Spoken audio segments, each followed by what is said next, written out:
Hello बच्चों। पाठ 4 विदाई संभाषण। पाठ का सार देखिए। विदाई संभाषण पाठ लेखक बाल मुकुंद गुप्त द्वारा लिखा एक व्यंग्यात्मक लेख है। यह उनकी सर्वाधिक चर्चित व्यंग्य रचना शिव शंभू के चिट्ठे का एक अंश है। इस पाठ में भारत में 2 बार वायसराय बनकर आए लॉर्ड कर्जन के शासन में भारतीयों की स्थिति पर प्रकाश डालने के साथ साथ लेखक ने तत्कालीन वायसराय लॉर्ड कर्जन के अत्याचारों और उसकी लाचारी को व्यंग्यात्मक ढंग से प्रस्तुत किया है।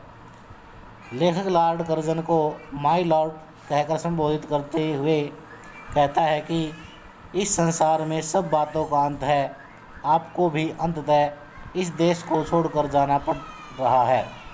विदाई का समय बहुत करुणा पैदा करने वाला होता है। भारतीय लोग तो विदाई के समय अपने शत्रु के प्रति भी वैर भाव को त्याग देते हैं। इसी कारण भारत में विदाई को अत्यंत पवित्र, निर्मल और कोमल माना जाता है। लॉर्ड कर्जन पर कटाक्ष करते हुए लेखक कहता है कि जब आप दूसरी बार भारत के वायसराय बनकर आए तो भारतीयों को आपसे बहुत आशाएं थी। आपने भी इस देश की उन्नति का इरादा जताया था। आपने कहा था कि अब जब वापस जाऊंगा तो मेरे बाद आने वाले वायसराय को कई वर्षों तक कुछ नहीं करना पड़ेगा, क्योंकि मैं इस देश की भारी उन्नति कर जाऊंगा। लेकिन ठीक इससे उलट हुआ। अब जब आप इस देश से जा रहे हैं तो चारों ओर भारी अशांति है। आप न तो स्वयं खुश रह सके और न ही आपने भारतीय प्रजा को सुखी होने दिया। लॉर्ड कर्जन इस देश में उनकी बड़ी ऊंची शान पाई। आपको ईश्वर और इंग्लैंड के महाराज एडवर्ड के बाद अगला स्थान प्राप्त था। भारत के सारे राजा महाराजा आपके हाथों की कठपुतली थे। आपने जिसे चाहा उसको बनाया और चाहा बिगाड़ा।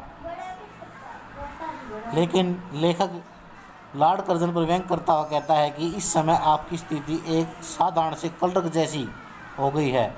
जिस प्रकार एक कलरक जिसे नौकरी छोड़ने का 1 महीने का नोटिस दिया जाता है और वह उस 1 महीने के समय को बड़ी घृणा से काटता है, उसी प्रकार आपको भी इस पद से हटाया जा चुका है और आप इस समय को बड़े अपमानित होकर काट रहे हैं। लेखक कहता है कि बड़े से बड़े निरंकुश और तानाशाह शासकों ने भी अपनी प्रजा की बातों को ध्यान दिया है, लेकिन आपने भारत में सदैव अपनी मनमानी की। आपने आंखें बंद करके मनमाने ढंग से शासन चलाया, जो कि बिल्कुल अनुचित था।